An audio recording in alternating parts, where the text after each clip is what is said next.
Hello നമസ്കാരം. പുതിയൊരു വീഡിയോയിലേക്ക് എല്ലാവർക്കും സ്വാഗതം. ചാനൽ ആദ്യമായി കാണുന്നവർ ഒന്ന് സബ്സ്ക്രൈബ് ചെയ്താൽ ബെൽ ബട്ടൺ കൂടി എനേബിൾ ചെയ്താൽ എല്ലാ ദിവസവും അപ്ലോഡ് ചെയ്യുന്ന ജോലി ഒഴിവുകൾ ലഭിക്കുന്നതായിരിക്കും. അപ്പോൾ ഇന്ന് വന്നിട്ടുള്ള ജോലി ഒഴിവിലേക്ക് കടക്കാം. അങ്കണവാടി വർക്കർ ഹെൽപ്പർ ഒഴിവുകൾ. മലപ്പുറം പൂക്കോട്ടൂർ ഗ്രാമപഞ്ചായത്തിലെ അങ്കണവാടികളിലേക്ക് വർക്കർ ഹെൽപ്പർ തസ്തികകളിലേക്ക് അപേക്ഷ ക്ഷണിച്ചു.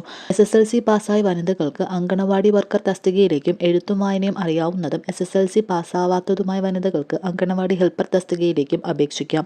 പ്രായപരിധി 46 വയസ്സ്. അപേക്ഷകൾ ജൂലൈ 15-നകം മലപ്പുറം അഡീഷണൽ ICDS ഓഫീസിൽ ലഭ്യമാക്കണം. കൂടുതൽ വിവരങ്ങൾക്കായി ബന്ധപ്പെടേണ്ട ഫോൺ നമ്പറുകൾ 8590000367 എന്ന നമ്പറിലേക്കോ 9645163871 എന്ന നമ്പറിലേക്കോ 9656608291 എന്ന നമ്പറിലേക്കോ ബന്ധപ്പെടാവുന്നതാണ്. അപ്പോൾ ഇത്തരത്തിലുള്ള കൂടുതൽ ജോലി വിവരങ്ങൾ അറിയുവാൻ എല്ലാവരും ഒന്ന് ചാനൽ സബ്സ്ക്രൈബ് ചെയ്യൂ. കൂടുതൽ വീഡിയോസുമായി വരാം. ബൈ.